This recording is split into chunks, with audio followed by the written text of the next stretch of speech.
इस time supreme court से सलमान अकरम राजा साहब बाहर आ चुके हैं। उनसे हम जानने की कोशिश करेंगे। सर, आज केस के हवाले से क्या अपडेट है सुप्रीम कोर्ट में? आप जानते हैं जी, कल पे चला गया है। प्रोसिक्यूटर साहब का पेट खराब था। हम समझते हैं पूरा निजाम बदहवास है, लेकिन बहरहाल हम इंसाफ का तकाजा करते रहेंगे और इंसाफ लेकर रहेंगे। सर, जिस तरह लाहौर हाई कोर्ट ने जमानतें खारिज की थी खान साहब की, 3 गवाहान के वो सुप्रीम कोर्ट देखिए, ये पूरी कौम के सामने ये बात आ गई है कि गवाह कौन है। एक मेज के नीचे छुपा हुआ, एक कुर्सी के पीछे छुपा हुआ, और पुलिस के एहलकार, एक भी कोई इनके पास ऐसी शहादत नहीं है जिसको काबिल एतबार समझा जाए। किस तरह कोई जमान पार्क में ड्राइंग रूम में घुस के छुप गया। तो ये ऐसी बातें हैं जो अब कौम के सामने हैं। एक मजाक है जो ये पूरा मामला बन चुका है। तो हम उम्मीद रखते हैं, उम्मीद तो मैं नहीं किया करता, लेकिन बहरहाल हम समझते हैं कि यहाँ इंसाफ होना चाहिए और इंशाल्लाह इंसाफ होगा। शुक्रिया। जिस तरह 11 मई को इमरान खान साहब ने सुप्रीम कोर्ट में 9 मई के मजम्मत भी की थी और उन्होंने ये कहा था कि मुझे इसके बारे में कोई इल्म नहीं है, तो क्या कहेंगे इस हवाले से? पोजीशन है, माफी मांगनी चाहिए फिर? नहीं, कोई माफी उनको नहीं मांगनी चाहिए। उनका ये तकाजा है कि आप एक तहकीकाती कमीशन बनाएं, जो तहकीकाती कमीशन तमाम वाकयात हमारे सामने रखे। ये तो कोई गवाही नहीं है जिससे कुछ भी साबित होता हो कि 2 पुलिस वाले मेज के नीचे और कुर्सी के पीछे छुपे हुए। उनकी बुनियाद पर ये पूरा मुकदमा कायम है। आप इससे कोई बेहतर गवाही तो लाएं, कोई शहादत तो लाएं, किसी बात को साबित तो करें। शुक्रिया जी। आप सर हाई कोर्ट में पेश होते रहे हैं, सैयद शहबाज रिजवी साहब की जो जजमेंट है उसके हवाले से आप क्या चीफ जस्टिस साहब ने भी कहा कि ये तो प्रोसिक्यूशन को बताना है कि इस फैसले को कैसे बरकरार रखा जा सकता है। ये बहुत मानी खेज उनका जुमला था। तो कल देखते हैं क्या होता है। लाहौर में जो क़यादत इस वक्त कैद है, उनके हवाले से क्या कहते हैं कि उनको सजाओं पे सजाएं दी जा रही हैं? देखिए, ये एक मुश्किल मरहला है, लेकिन कौमों की जिंदगी में ये मरहला आता है। हमें इसको सहना है।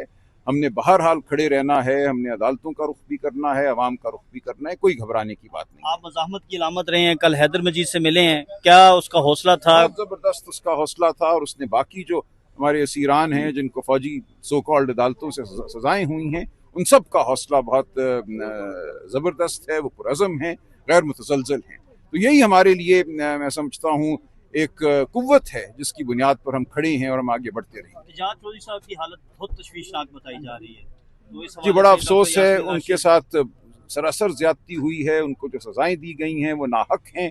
उनको सही तिब्बी इमदाद भी नहीं दी गई। हम उनके लिए दुआगो हैं। मैं इंशाल्लाह लाहौर जा रहा हूँ, मैं कोशिश करूंगा उनसे मिलने। सर, आप सीनियर कानूनदान हैं, एक बड़ा अहम नुक्ता है, कानूनी नुक्ता, कि जिन लोगों को सजाएं हुई, जिन्होंने सरेंडर नहीं किया, तो क्या उनकी अपीलें या उनकी सस्पेंशन जो है वो सुनी जा सकती है, या इसके हवाले से? कानूनी नुक्ता है, इस पे 2 आरा हैं, इस पे मामला चल रहा है। कानून की जो भी सूरत हाल है वो सामने आ जाएगी।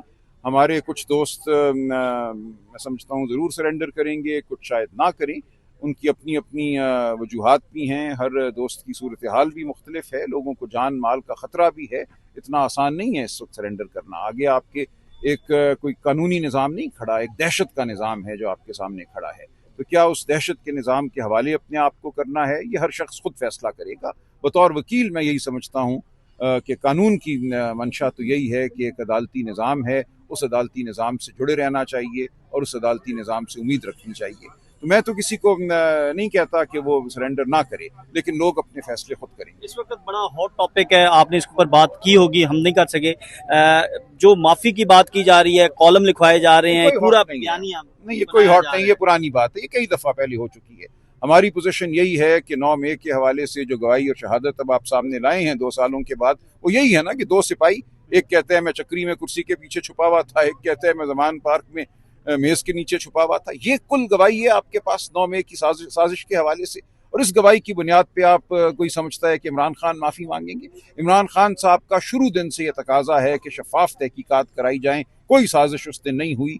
क्यों ये वाकयात हुए, कौन जिम्मेदार है, इसका फैसला एक तहकीकाती कमीशन करे। पाकिस्तान तहरीक इंसाफ की मुस्तकबिल की सियासत, मफामत, मसाहलत या मज़ाहमत? नहीं, हम बिल्कुल अपनी जगह खड़े हैं। हम जबर के खिलाफ मज़ाहमत करेंगे। जबर से मुफाहमत तो नहीं हो सकती ना। जबर अगर आइन और कानून के रास्ते पे आता है तो फिर हम देखेंगे। इस वक्त तो सिर्फ जबर है और धौंस है। जबर और धौंस से कोई मुफाहमत नहीं। लाहौर में सहाफ़ी ज़ईम लगारी को गिरफ्तार किया गया, वो आपकी रैली की कवरेज कर रहा था, तो इस हवाले से क्या कहेंगे? ये बहुत अफसोस है। देखें, इसराइल ये काम करता है, गजा में सहाफ़ियों पे हमले करना, उनको कत्ल करना, उनको गिरफ्तार करना। तो ये काम हमारे मुल्क में अगर होने लगा है तो जितना भी अफसोस किया जाए वो कम है। सहाफ़त एक मुक़द्दस पेशा है, आपके ज़रिए आवाम को सच मालूम होता है, आप लोगों की राय बनाने में मददगार साबित होते हैं। तो आपकी आवाज़ को बंद करना वही एक अमल है जो आवाम को धुतकारने का अमल जारी है 8 फरवरी से और उससे भी पहले से। तो हम समझते हैं कि ये अवाम पर हमला है, अवाम का जो हक है मालूमात का उस पर हमला है। तो हम हर सहाफ़ी के साथ खड़े हैं, हर सहाफ़ी को हम अखलाकी इमदाद भी पहुँचाएंगे, कानूनी भी पहुँचाएंगे और इसके अलावा अगर कोई माली किसी को अयानत की ज़रूरत होगी तो वो भी करेंगे। बहुत शुक्रिया।